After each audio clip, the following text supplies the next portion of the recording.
You imagine an airliner, the plane crashes and 350 people are dead. Again, imagine two planes crash and 700 people are dead. On one single day. Look at the news flashing around the whole world.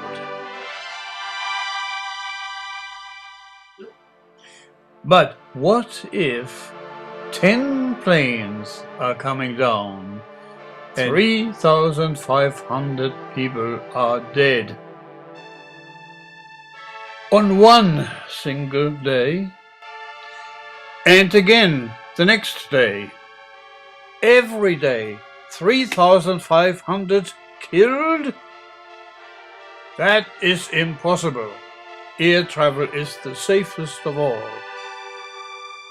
But on the roads all over the world,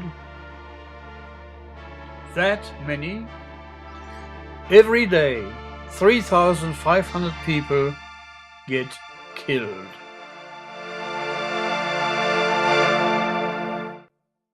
There is no news anywhere. Why do these people have to die? What is the secret? Watch and find out. What I want you to do, you see, they fall down at the same time. You stand here with your hand just about there, but your open hand, right? And as soon as it falls down, you grab it, yes? Two things are happening. You will stop it from falling down. This is an electronic device that senses when it's falling down and grabs it. So that is an electronic brake and this is your hand brake for these things to fall down. You try to beat that one, will you? Come on, stand here. You ready to go? Okay. Now sooner or later there's a delay circuit here because no one knows when it's falling down. It'll fall down sooner or later. Let's see how we go. Susan! Oh! Red light coming on as soon as it falls down. Good! Oh, you got it! Now, look at the distance. 1 centimeter here and that front down. Okay, you've done very well, thank you. Alright, put your hand here, yes. And I'm going to start, countdown starts now.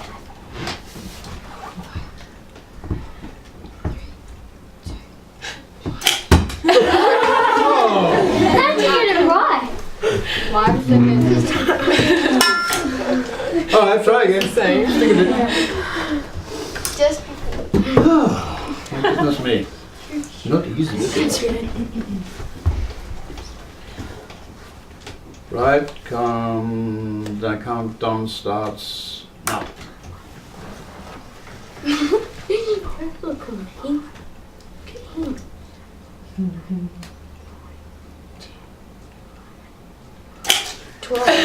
Oh, you've done it. Okay, good, good. But can you see again the distance? This is about 20-25 centimeters. This here is 1.5 at the most. Keep that in mind because that's important. Now, what happens inside our human bodies? And let's specifically relate this, what we've been doing here, to driving cars. When we say we're driving a car at 100 kilometers an hour on a highway, we see a kangaroo. What happens inside you? First of all, your eyes will spot the kangaroo 50 meters in front. There is a signal. I mean, first of all, you see everything upside down. Your eyes, everything is upside down. You know, the brain has a very complicated thing which goes to the back. This is where you see it. You occupy the center. This is where you see. not your eyes, the eyes only the camera. The eyes are seeing upside down, then it goes back to the back of the brain. Then this is where you now finally see. This is an electric signal. Then we have some chemical processes. Now chemistry is taking, you have heard of neurotransmitters, dopamine, all sorts of stuff. They take some time. And because when from the eye it travels to here, the boys who are standing here, you see, they have to now see and hear. Fortunately, we can also hear it when it clicks. They can hear, but now it has to travel from the ears and it has to travel from the brain to the frontal cortex where it says I have to grab it, and the frontal cortex now has to travel to this part here in the brain. This is where your motor unit is. This is where all the functions, all your movements are generated up here. And then you finally grab it. Whereas an electric device is bang! That's it.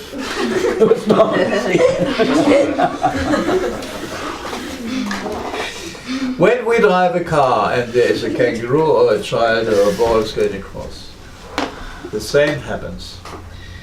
The same process, and it takes time. Now the time comes, you see, and you comprehended this, and you see, and you make the decision up here. This is where the motor unit is. It has to travel right down to your foot. Electricity, stop. Neurotransmitter. Neurotransmitter got the message, all right. Down to the next one, stop again. Neurotransmitter exchange. Neurotransmitter, all right, done. Electricity, very fast, down, almost down to the foot. Perhaps another so-called, don't try to remember this word, your younger ones, synaptic gap. Another neurotransmitter interchange. By then, you put your foot on the pedal and you've not killed one kangaroo, you got killed 3. Now, if anyone comprehends that principle, that they realize that they are slow, we could save so many roads on deaths on the roads. It's not funny. Every day, take it from another direction. Imagine every day, or on one day, you have in the newspaper and the radio, TV, you find 10 or 12 fully laden jumbo jets crashed. 3,500 people dead. Wouldn't there be an uproar? This is impossible. 10 or 12 airplanes going down in one day and 3,500 people dead. But do you know that is the number of people who die every day on the roads on planet Earth? Why? Because we are so used to electronic devices, we don't realize how slow we are compared to the speed we travel. And once you realize it, and it should be taught in every primary school, because usually in the secondary it's too late for them to really comprehend it, then everyone who drives a car will know that you have to have space for the thing to travel from your eyes to the back. From here to there, you have to press, you have to take it off the accelerator and put it there, and all so forth. Now there are reflexes which make it faster, admittedly, but in principle that's the way it goes. And traveling down, and every time from neuron to neuron, it is electricity interrupted by the synaptic gap, which is neurotransmitters, which is slow, which is a chemical process. That is why we are slow. And this is my proof to show it. That's the way it is. And everyone who gets this experiment, they will realize that they always have to, whenever they drive a car, they have to have enough time, if something happens there, to be able to stop. So simple. That is the secret. We are slow.